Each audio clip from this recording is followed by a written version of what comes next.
আসসালামু আলাইকুম রহমতুল্লাহ। বন্ধুরা, আমি ডাক্তার এম এম ফেরদৌস। আপনাদের মাঝে আমি হোমিও ওষুধ সম্পর্কে ধারণা দেওয়ার জন্য আসি। আমি চাই আপনারা হোমিও ওষুধ সম্পর্কে ধারণা নিয়ে আপনি এবং আপনার পরিবারকে সুস্থ রাখতে পারেন, এটাই আমার উদ্দেশ্য। আজকের বিষয় হচ্ছে সাদা সেরা পার্ট 5। তাই এই বিষয়ে যারা জানতে চান তারা আমার ভিডিওটি সম্পূর্ণ দেবেন। প্রিয় দর্শক মণ্ডলী, পার্ট 5 যে ওষুধটি থাকছে সে ওষুধটির নাম হচ্ছে বোরাক্স। এই বোরাক্স ওষুধটি কোন কোন লক্ষণে ব্যবহার করবেন সে বিষয়ে আলোচনা করছি। প্রিয় দর্শক মণ্ডলী, বোরাক্স এই ওষুধটি কোন কোন লক্ষণে ব্যবহার করবেন সেটি আলোচনা করছি।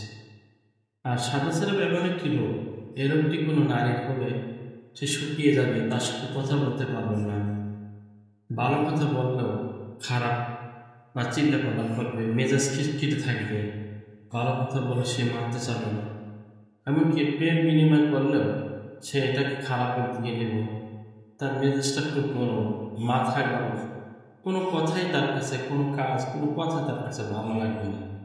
এটা হচ্ছে সাদা সেরাপের রোগীর লক্ষণ। তো আজকে বোরাক্স সম্পর্কে আলোচনা করব।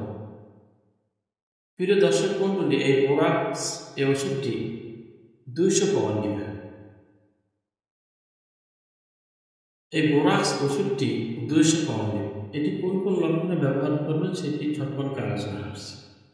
এটির 1 নম্বর লক্ষণ, মহিলাদের ঋতুস্রাবের পূর্বে সাদা চটচটে জরায়ু সাদা স্রাব বের হয়।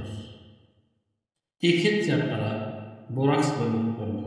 2 নম্বরে, সাদা স্রাবটি যদি ডিমের লালার মতো হয় সেক্ষেত্রে বোরাক্স ব্যবহার করবেন। সাদা স্রাব দিয়ে যদি গরম অনুভব হয় এবং অধিক পরিমাণে সাদা স্রাব বের হয়, অধিক পরিমাণে যদি সাদা স্রাব বের হয় সেক্ষেত্রে আপনারা বোরাক্স এই ওষুধটি 200 ব্যবহার করবেন।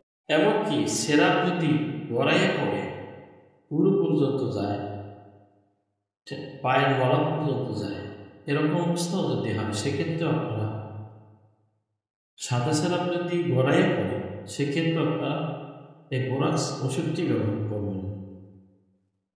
এই ওষুধটির ডোজ হচ্ছে 7 থেকে 10 ফোঁটা করে 3 বার খাওয়ার আধা ঘন্টা আগে অথবা খাওয়ার আধা ঘন্টা পরে খাবেন।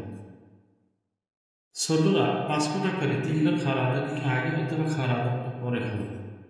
এবার ওষুধটি নিয়মিত সেবন করলে ইনশাআল্লাহ আপনাদের সাদা সেরাপ, যে সকল মানুষদের সাদা সেরাপ দেখা দেবে সেই সাদা সেরাপ থাকবে না, ভালো হয়ে যাবে। ভিডিওটি কেমন হলো আমাকে কমেন্টে জানিয়ে দেবেন। যদি ভালো লাগে তাহলে একটি লাইক দেবেন, বন্ধুদের সাথে শেয়ার করবেন। ভালো থাকুন, সুস্থ থাকুন আর দেখতে থাকুন দিয়ে ইউটিউব চ্যানেল।